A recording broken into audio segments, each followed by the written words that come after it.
welcome everybody back to Slay the Stars and episode 80? I can't believe we're here. In the twilight realm of Lyra, the world exists in eternal dusk, where the hub's weary glow is but a distant memory, and the far-off lanterns of light from other planes hang in the sky like fractured shards of a shattered mirror. The land, once teeming with life, now lies scorched and desolate, its surface a patchwork of cracked earth and smoldering ash. It is here we find a man fighting for his life against a seemingly living cloak? Arthur, can you please describe for me what Lorhn looks like? Sure. He's wearing a breastplate that looks as though it was sanded on a rock. There is no glint to it in any capacity. Covered in mud, his entire body. He has ragged clothing. He has dual wielding scimitars. He looks as though he is disheveled on his last leg, but there is very much a fire in his eyes. All right. And so I need you to roll me initiative. You got it. All right, what'd you get? 9. All right. So I'm glad something's. What is your dex? 18. All right, so you will go first.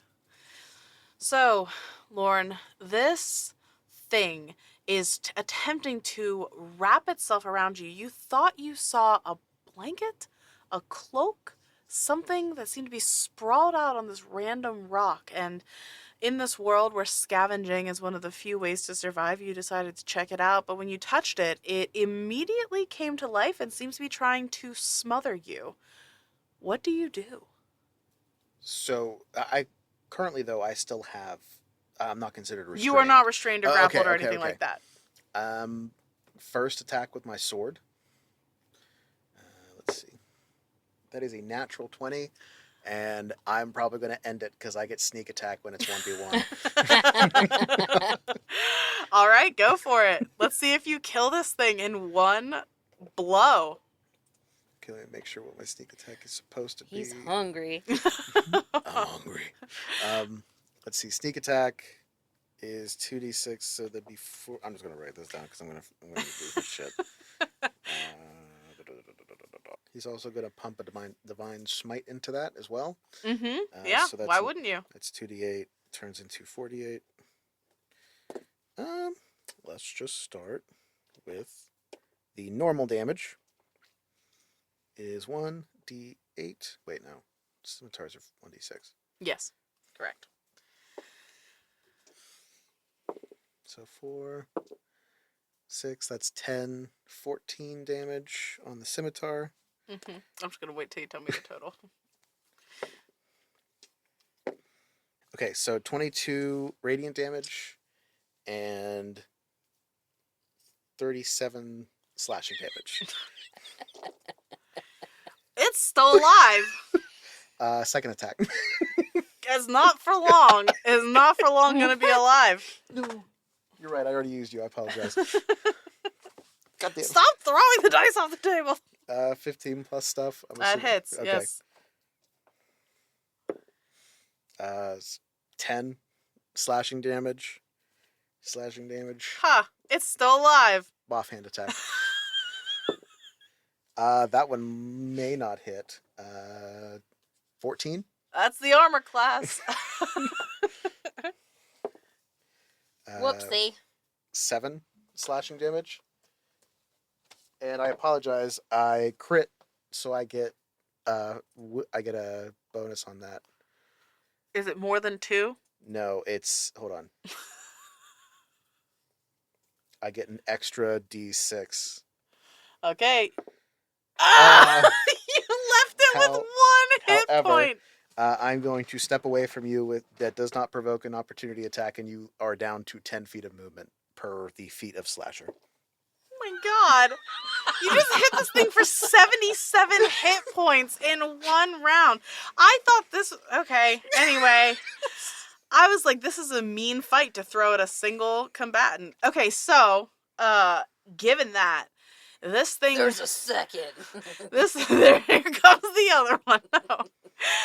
I mean, this I could thing... end it. I forgot to use the Divine Smite on the second one. Do you want it to be over? Just wait. So,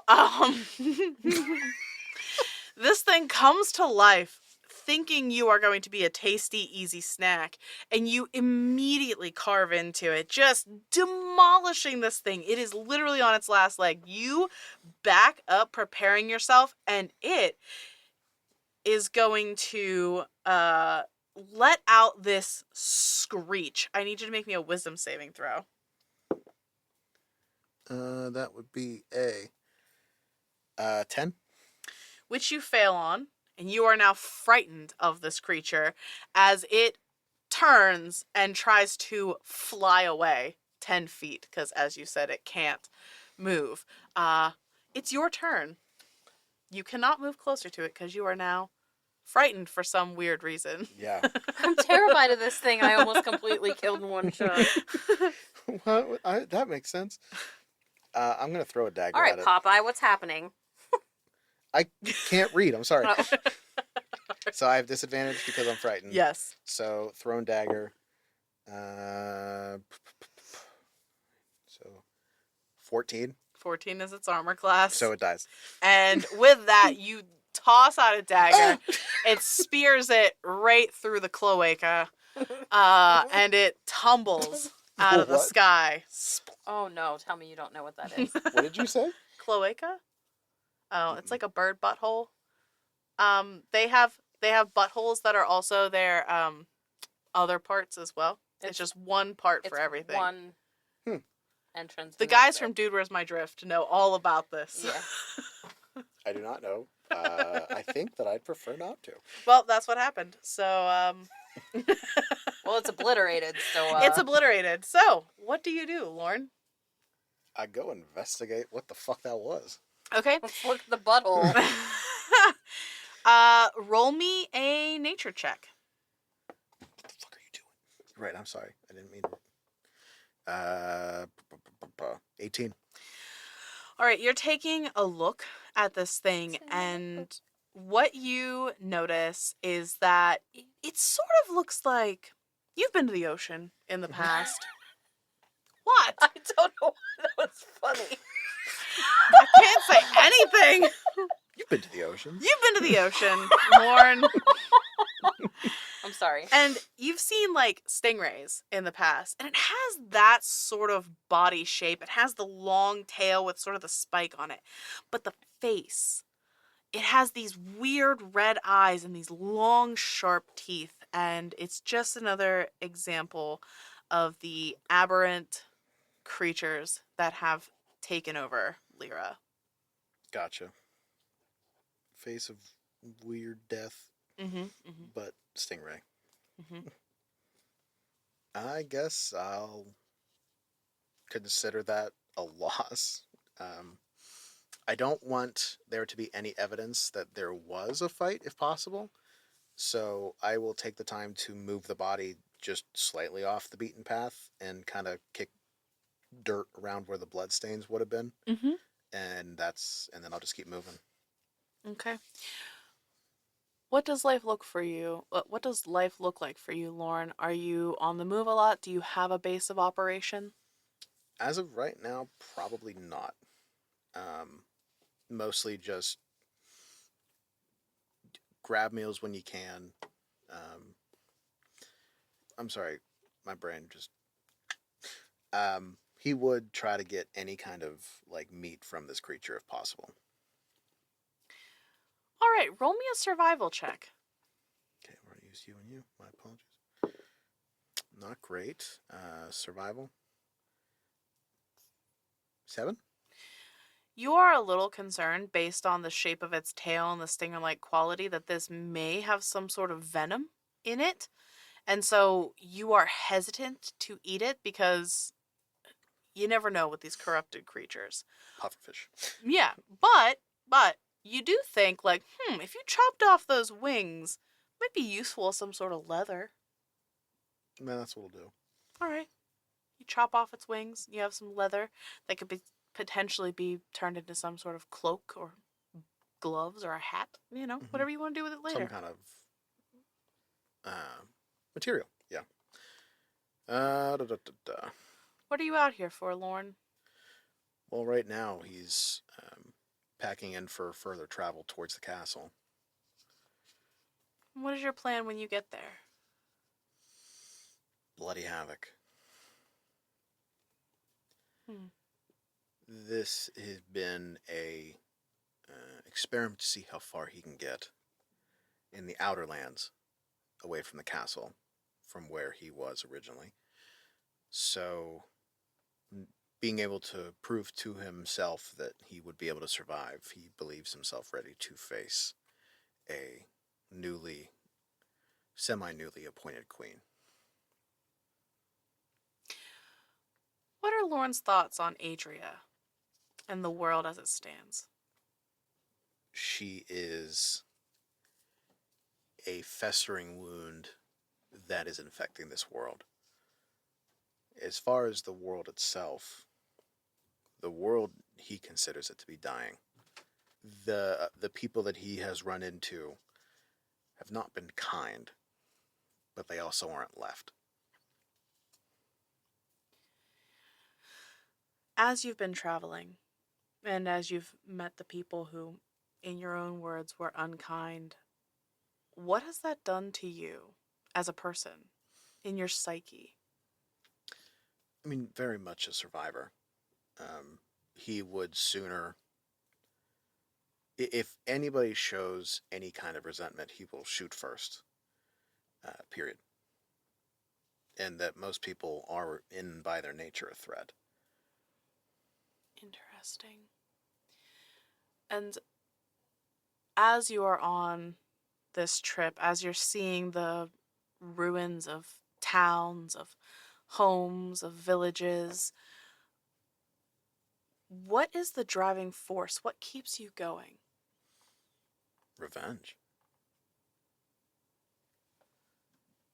To avenge the people that absolutely should not have died. But all they got is me.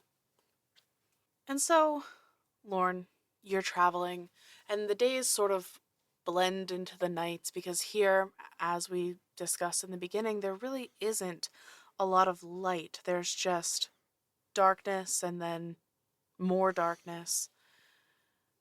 And you find yourself looking out across this landscape and you see what looks to be smoke rising above the trees, but not from a forest fire, potentially a campfire. Maybe more people, more survivors. I mean, then he'll make his way very quietly. Okay. Roll me a stealth check. Stealth? Mm-hmm.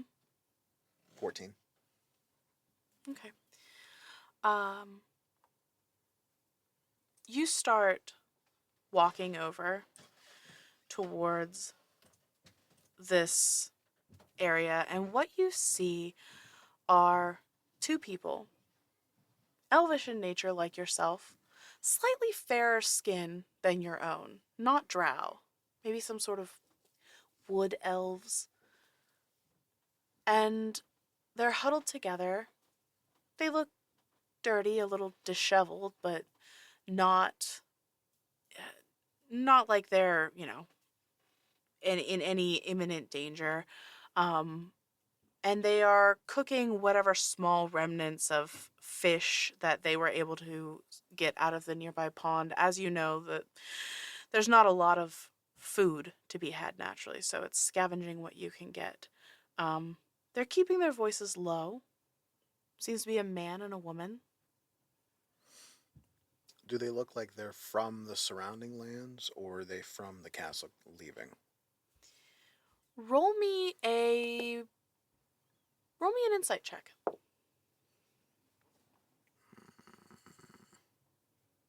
9. they don't look they don't look like they were currently being entertained by royalty. There's no cart or anything like that that could have brought them there. They look like they've been traveling on foot and for a while. Armor, weapons, anything? There are weapons at their hips. They each have a bow and they each have short swords at their sides, but everything is in disrepair slightly. Like maybe in the past they were potentially like wealthy individuals, but not so much Any, anymore. like, house crests or anything like that on them? Not that they are currently showing. Um, Footprints. How about that? Is there multiple sets of footprints going in and out of this camp? Like there's actually more people? Just seems like the two of them. And all they have is fish. That's what you're seeing, yeah. Fish being cooked on a fire. Okay. He will stay back and behind a tree, just quietly watch them. Okay. And so, what you see is them.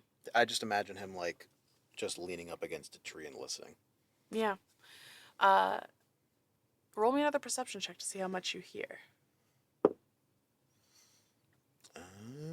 19. Okay. So, you hear the man saying to the woman, "It's dangerous coming this close to the castle." And you hear the woman saying, "Yes, but there's nothing anywhere else. We can't survive that far out." And you hear the man saying again, "Yes, but you know that there are things here, and the closer you get to the castle, the more of them there are because they're at her command." And she's saying, "Well, what do you want? If we go further out, we're going to starve, or we're going to be killed by any number of those people out there, the raiders that live in the forests." And he's like, I know, there's not much to be done. And you see, he puts his arm around her, and they kind of like curl up next to the fire. And as this is going on, they have like a little lighthearted banter where they can, and they eat their fish. But you notice that they're letting the fire burn too long. It's starting to get dark, and the smoke was already noticeable when there was a bit of light in the sky. But now that it's getting dark, the light's going to be a problem. But they don't seem to be making any move to put it out. And they're still just chatting, even though it's getting too dark. Yeah, they're just chatting. Their conversation does turn to like, "It's getting dark, we should go to sleep," and him saying like, "I'll set up a perimeter, like you just stay here near the fire where it's warm."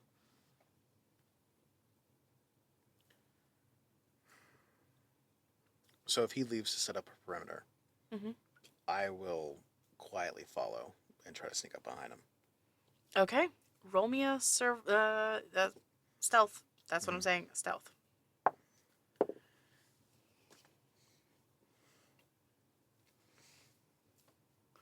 got a 22 perception. 20 on stealth. All right. So, as you are sneaking up behind him, you see that he is casting some sort of spell. You can roll me an Arcana check if you'd like to try to determine what's going on here. I think that is it's just going to be a 14. Okay. So, he is currently casting Alarm. And being as someone who is on the stealthier side, who knows a little bit about trying to protect yourself out in the forest, this would not be something that would be unknown to you. But as you are sneaking up on him, he kind of turns the corner around this large tree, and you wait a moment thinking you hear him take a step, and as you come around the tree, he has pulled his bow, and he is pointing an arrow directly at your forehead, and he says, "Who are you and why are you following me?" I've been here a lot longer than you think I have been. You are not very good at this. I'm still alive, aren't I? Not with our fire for very much longer. I'm gonna put it out. It's just it helps to calm her. So you'd rather her be calm than dead. If it's money or weapons or food you want, we don't have that much. I will give you what I can. Just please don't hurt us. What I want is information, and you can determine the next course of action this conversation takes. What do you want to know? Where are you coming from? I don't even know anymore. Does any place matter? It might. We've been just moving from place to place, trying to stay alive, like you. And you ventured this close to the castle. What else are we supposed to do? Any further out and people like you are out there to slit our throats in our sleep. Any closer to the castle and those things will tear us apart unless the queen decides to destroy our minds. Who have you come across? Nobody.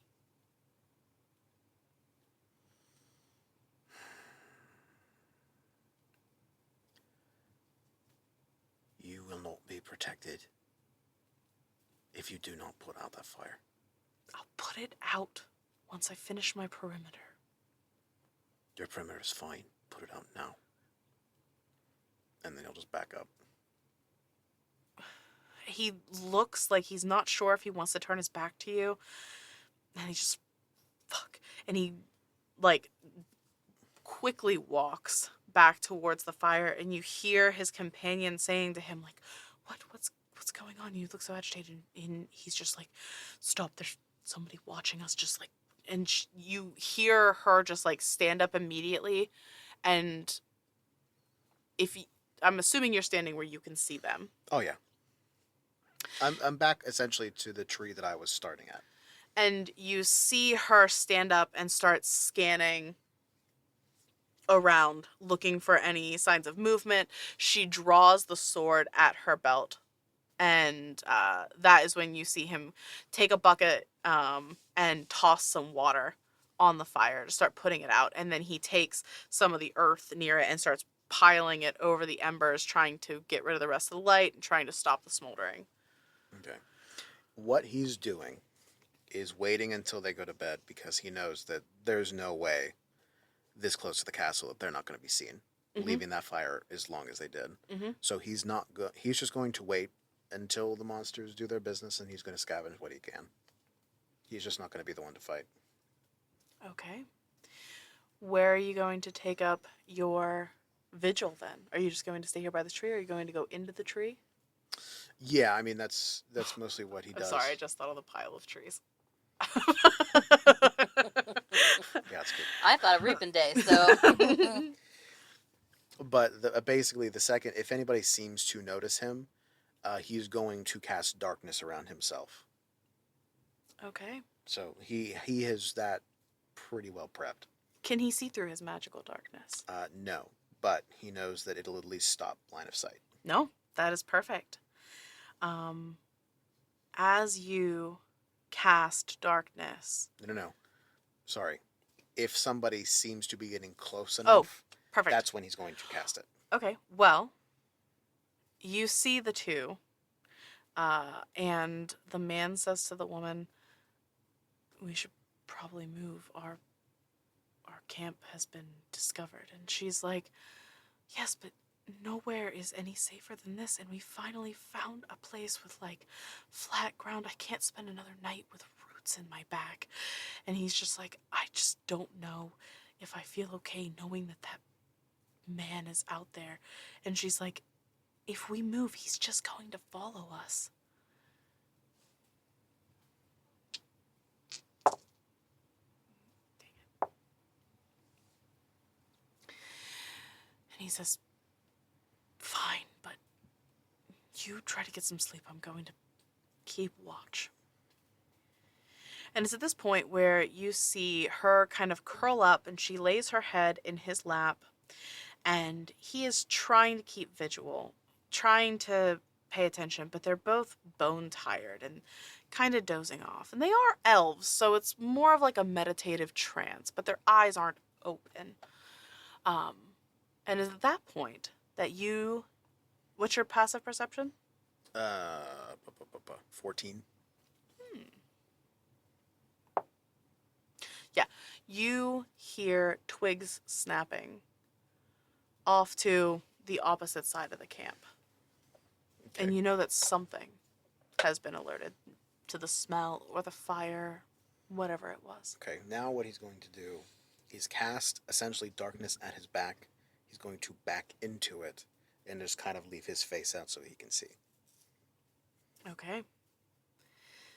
And so, let's see if they hear this. The woman seems to be completely complacent and just trying to get some rest. But the man turns at the sound of the snapping sticks. And all of a sudden you see this large, probably 16-foot tall, humanoid-shaped individual. Probably was human at one point in time, but no longer. Skin's gone, almost a transparent gray. It's hard to tell, there's not a lot of light here. And even with your dark vision, being able to tell colors and textures is a little difficult. But again, you see those orange eyes and the too wide mouth and the sharp teeth. And you know what is about to happen. Will you intervene? Not yet. Okay. This thing charges into the campsite. The man stands up and he pulls out his bow, which was not the right move because he is at short range with a long bow. And he's trying to fire at this thing, but it's big. And he manages to hit it once in the shoulder, but that barely hits it. And this thing starts taking swings. And they are brutal and crushing.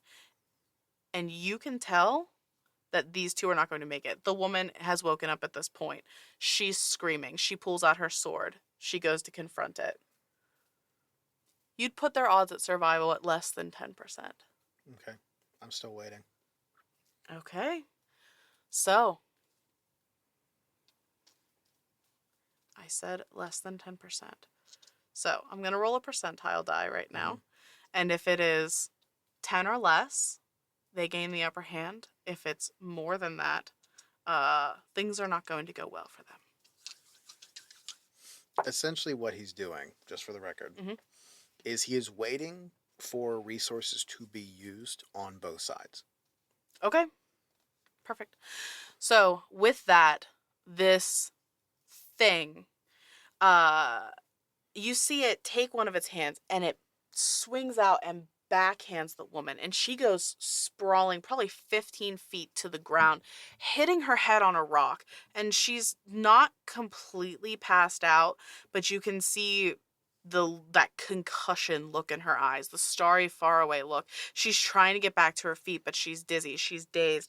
And then this thing grabs a hold of the man and pulls him into a bear hug and starts squeezing the life out of him. And you see at that point, the man drops the bow. He drops everything. And okay, while now that it's distracted and has to use this action to grapple is when he would have Misty stepped behind it. Okay. And then swung. All right. And I will use this special feature that as long as I did not move, I get advantage on the attack. All right. Do it. Wow. That is garbage. That is 2 and a 3 on the dice. That's bad. Well, shit. So that would be a 12. 12 does not hit. Let's see. Okay. Nope, I got nothing. So the first attack misses. All right. Second attack.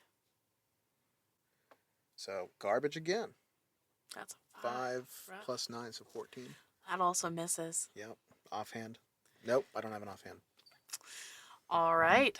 Oh, fuck. So, with that, 2 swings and a miss. And I like to think it's because you take the first swing and just whiff, and then this thing turns around, still holding this man. So you go to strike it in the chest, but now there's a man there, and you deviate your sword so as not to kill this person. But now it is this thing's turn, and it is going to drop the person in his arms, who does collapse to the ground, fully unconscious. And then he is going to take 2 slam attacks at you. First one is a 16 to hit. Nope. Second one is an 11 to hit. So both times he swings out with these arms that are too long. They almost go down past its knees. And he's just flinging them out, slow but brutal. And you are able to sidestep them. You're up. So it's going to be Hunter's Mark first. All right. As a bonus action. Okay. And then off to the races again. So we're going to try again. That didn't work. So 6 plus 9, so 15. That does not hit. Wow. Oh my Even god! less. It's so bad. The two of you can't seem to hit each other. It's going to try again. However, I will back up 30 feet at that point. He's going to have to come to me. I do not provoke an opportunity attack. Yeah, I was going to say, okay. It roars out in this voice that sounds almost like half like a beast, half like a human, and it charges towards you. And it's going to try to slam you again. That'll hit. That's a 25 to hit. Mm-hmm. Next one's an 11, so only one hits. You will take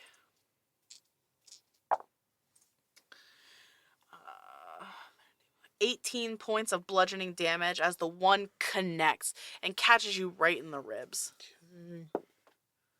No, I'm good. So that's going to maintain concentration on Hunter's Mark. Wait. No, it is. It is. We're good. Yes, you're good. All right, it's Is your it my turn. Yep. And is she's also still unconscious, or was it just him? You know what? He's unconscious, but let me roll for her. She actually gets up, runs over to her companion, and she kneels down next to him, and you can see that she's casting a spell, probably something to heal him or at least stabilize him. All right. So as my bonus action, I'm going to give myself an advantage on the attacks. Okay. Or the next attack, sorry. So 14 plus 9, so that one will hit. That hits, I'm assuming. yeah. And the other one. So 11, so that's 20. Yep, that hits Okay, too. so they both hit. So first one is going to be D6. So 1 plus 5. Yeah. So 6 slashing damage. The other one is going to be 2 plus 4. So 6 slashing damage plus Divine Smite, which is going to be 3d8s. So 1, 2, 3. There it is. So that is a 4, 10, 13 radiant damage. And we didn't talk about this in the last fight. We should have. What does it look like when you smite? What does that energy blast look like? So I imagine it's like an aura around his blades that is just red. It's when you put on like red like glasses for like the 3D glasses. Yeah. And like how light has like a refractal of like red quality. Mm-hmm. I imagine it's like that. Okay. And it just festers wherever it was hit. All right. Well, this thing is going to roll to see if And also I am reducing it to 10 feet because I hit it. Mm-hmm. Wait, or is that only on a critical hit? No, just on a hit. So it only has 10 feet of movement. Or Okay. I'm sorry, reduced by 10 feet. So, and then I'm backing up another 30. Okay. And it doesn't get an attack of opportunity against you? Correct. All right. Because of Rakish Audacity. Yes. So, you back up 30 feet. And this thing needs to decide if it's going to try to follow you or if it's going to Also, run I have to make a save. backwards. And I'm going to succeed. We're good. I'm Okay. not, I don't go red-eyed. So, this thing sees you backing away. And then it looks behind it at the people on the ground.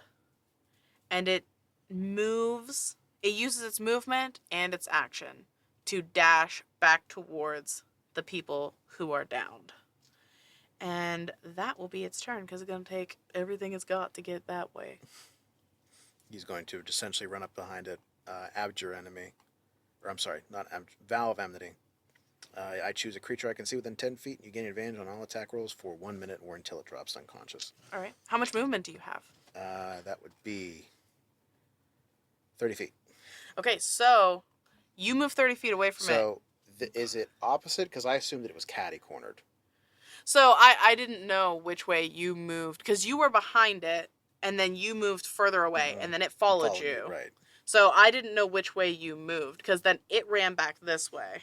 Okay, so then I guess the question would be, then at that point, bonus action dash. I'll just use that to make sure I get there. Fair enough. Okay, first attack.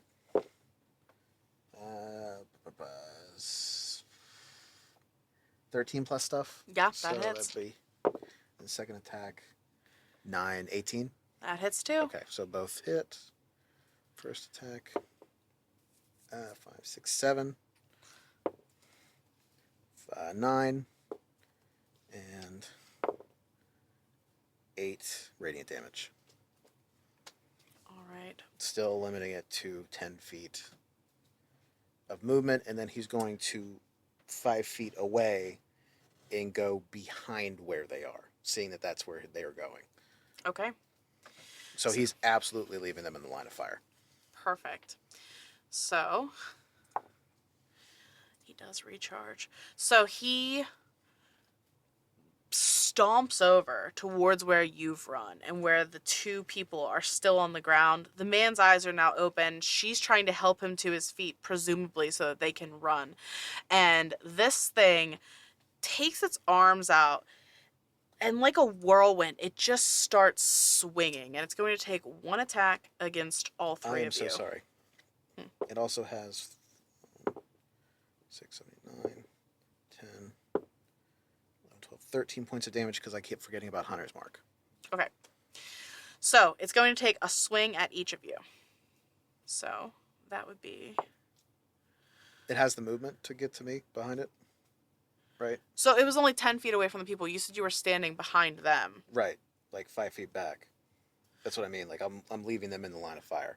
So I'm making sure because he also only has 10 more feet of movement. Well, yeah, but he has 10 feet of reach as well. Oh, okay. So, Then we're good. So he hits the woman. He hits the man. And that's a 20 to hit you. A dirty 20, not an actual. Okay, yeah. 20. So you are going to take 10, 15 points of bludgeoning damage. Mm-hmm.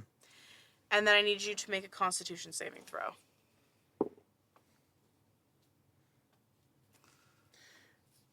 That one. All right. And I also went red-eyed, by the way. Perfect. So you are going to take also 9 points of psychic damage. And as you take that damage, you feel like your life force being sucked out of you. This massive headache starting to form and into this thing. I saved on the... And what happens whenever you go red-eyed? So that would be... Where is it? I failed to save, so I have to attack the creature that damaged me until it drops to 0 hit points, or until I cannot physically reach the creature. Fair enough. It is your turn. You see this thing drop a whammy on both the woman and the man, and now they are both unconscious, laying on the ground. Oh, yeah, so up 3 attacks. He's still abjured, so advantage. 14 plus stuff. That hits. 19 plus stuff. That hits.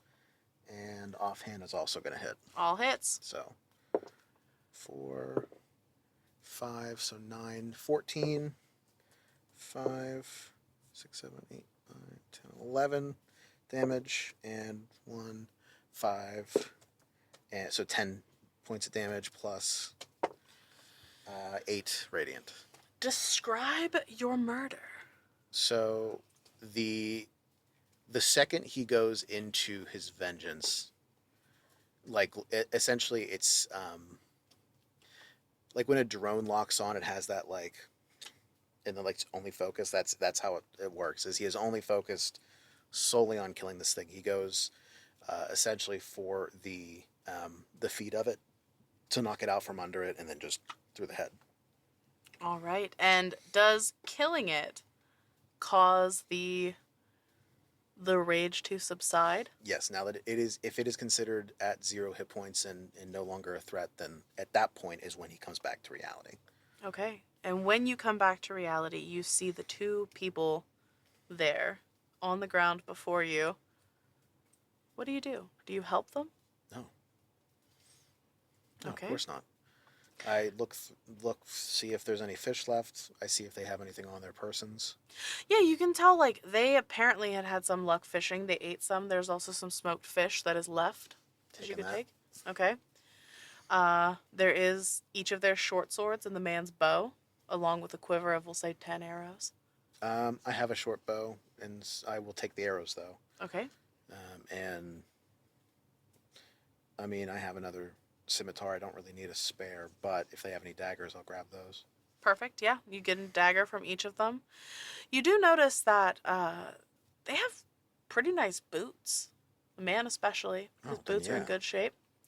And when you get into the woman's backpack, she has some fancy items with her. Like a calligraphy set. She has an art book with her of sketches she's done in the past, along with like a nice set of watercolor paints. Are you interested in anything like that? Yeah, I'll just grab the backpack at that point. All right. I'm not going to revive them. But I'm assuming that at this point, if I leave them, they will die, correct? I'm going to steal one of your d20s. You're good.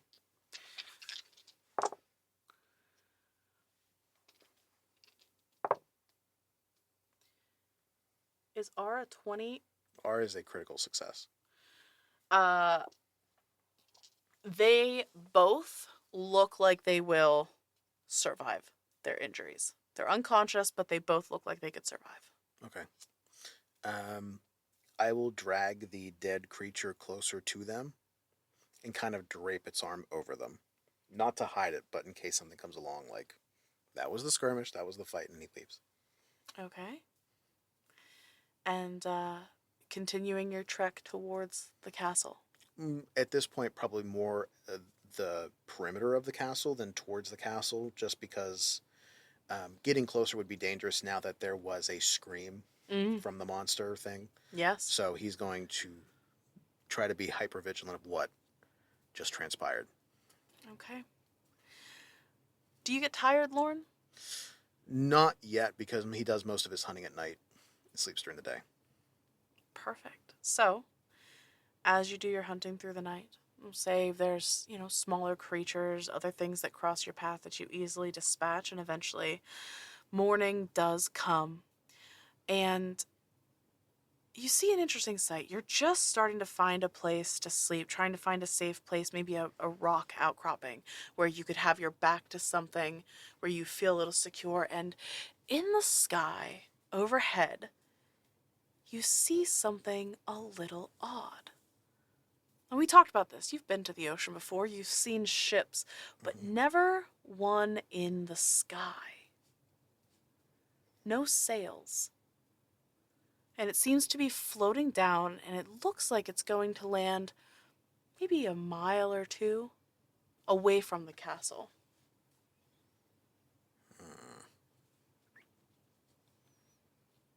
At that point,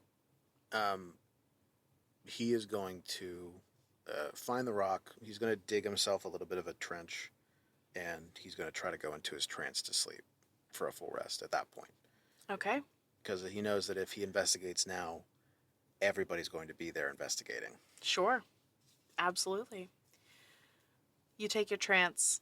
4 hours later, you wake up feeling fairly refreshed as you can be, sleeping on the cold ground.